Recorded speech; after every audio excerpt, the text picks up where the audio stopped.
Manorama group, जो सोचता है वो करता है। आपके अपने सपनों का आशियाना। जब अचानक से आरजेडी के पूर्व प्रत्याशी जो है कोर्ट में पहुंचे तो माहौल कुछ ऐसा बन गया कि भीड़ जो है वो बीच सड़क पर ही उमड़ गई। नमस्कार, आप देख रहे हैं न्यूज़ फॉर नेशन। आपके साथ मैं हूँ राजनंदिनी।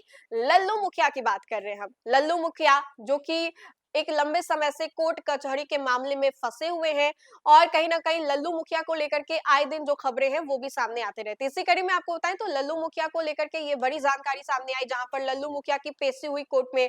लेकिन इसमें खास बात ये रही कि बाकी अन्य बाहुबली नेताओं की तरह भी लल्लू मुखिया की जब कोर्ट में पेशी हुई तो लल्लू मुखिया के समर्थक जो है कोर्ट के बाहर ही बड़ी संख्या में आकर के भीड़ जो है वो लगा गए। जी हाँ, अनंत सिंह की अगर आप बात कर ले, अनंत सिंह जब पटना के बेउर जेल में थे तब सैकड़ों से भी ज्यादा की संख्या में उनके समर्थक वहां पर पहुंच गए थे। समर्थकों का भीड़ जो है वो देखने को मिला। जुटान जो है वो जेल के, पटना के बेउर जेल के बाहर देखने को मिला। अनंत सिंह के नारे जो है वो लगते रहे। और ये समर्थकों का जो प्यार होता है बाहुबली नेताओं को लेकर के, या फिर यूं कहूं कि कोई भी नेता जब उनके जेल में जाते हैं तब समर्थकों का प्यार जो है कोर्ट कचहरी जेल के बाहर देखने को मिलता है।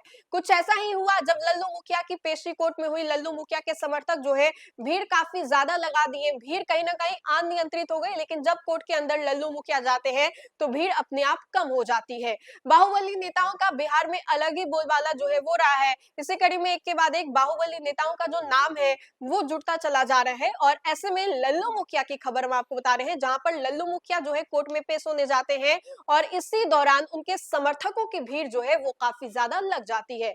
दरअसल आपको बताएं तो पूर्व आरजेडी प्रत्याशी करमवीर सिंह यादव उर्फ लल्लू मुखिया शनिवार को बाढ़ व्यवहार न्यायालय में पहली पेशी हुई। इस दौरान कोर्ट परिसर के बाहर समर्थकों का भारी जमावड़ा जो है वो देखने को मिला। स्थिति को देखते हुए कोर्ट परिसर में कड़ी सुरक्षा व्यवस्था की गई थी। समर्थकों ने जम करके लल्लू मुखिया का नारा जो है वो लगाया और साथ ही आरोप भी लगाया कि लल्लू मुखिया को साजिश के तहत जो है वो फंसाया गया है।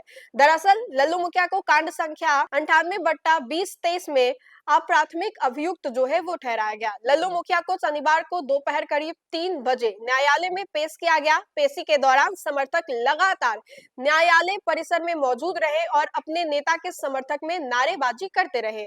वहीं कोर्ट में पेशी के बाद लल्लू मुखिया ने पत्रकारों से बातचीत में कहा कि वह न्यायालय के आदेशों का पालन कर रहे हैं और उन्हें न्यायपालिका का जो पूरा भरोसा है वो है। वहीं भागलपुर जेल में हस्तांतरण को लेकर के पूछे गए सवालों पर उन्होंने कहा कि न्यायालय के अधीन है और जहां भी रखा जाएगा वहीं रहेंगे। गौरतलब है कि सुप्रीम कोर्ट से मिली अस्थायी राहत की अवधि समाप्त होने के बाद लल्लू मुखिया के करीब एक माह पूर्व बाढ़ कोर्ट में जो आत्मसमर्पण है वो किया था। आत्मसमर्पण के बाद उन्हें पहले बाढ़ जेल भेजा गया और जहां से कुछ दिनों बाद उन्हें भागलपुर जो है वहां भेजा गया। वहीं समर्थकों का आरोप है कि लल्लू मुखिया को राजनीतिक साजिश के तहत फंसाया गया है। समर्थक ने भी न्यायपालिका पर भरोसा जताते हुए कहा कि उन्हें उम्मीद है कि न्यायालय से उनके नेता को न्याय जो है वो मिलेगा। फिलहाल कांड संख्या 98/23 में आगे की कानूनी प्रक्रिया जो है न्यायालय के निर्देश अनुसार जो है वो जारी किया जाएगा। तो देखिए, खबर में आपको लल्लू मुखिया को लेकर के बता रहे हैं, जहां पर लल्लू मुखिया के समर्थक जो है कोर्ट के बाहर पहुंच जाते हैं, जमावड़ा जो है वो लग जाता है। हालांकि कहीं ना कहीं ये कहा जा रहा है कि लल्लू मुखिया को राजनीतिक चीजों की वजह से कहीं ना कहीं फंसाया जा रहा है और उनको जेल से बाहर नहीं आने दिया जा रहा है। हालांकि आरोप प्रति आरोप जो है बराबर लगते रहते हैं, चाहे कोई भी नेता हो, चाहे सत्ताधारी नेता दल हो या फिर विपक्ष के नेता दल हो, वो लगातार आरोप प्रति आरोप जो है वो लगाते हैं। इसी कड़ी में लल्लू मुखिया ने भी किस तरीके से कोर्ट में पेशी करने के बाद अपने बयान जो है वो दर्ज करवाए और क्या कुछ लल्लू मुखिया का कहना था, समर्थकों का किन बातों को लेकर के विरोध था, नारा जो है वो लगाया गया, ये हमने आपको बताया। तो फिलहाल के लिए इस खबर में इतना ही। खबरों का सिलसिला लगातार जारी रहेगा। देखते रहे न्यूज़ फॉर नेशन। बहुत बहुत शुक्रिया।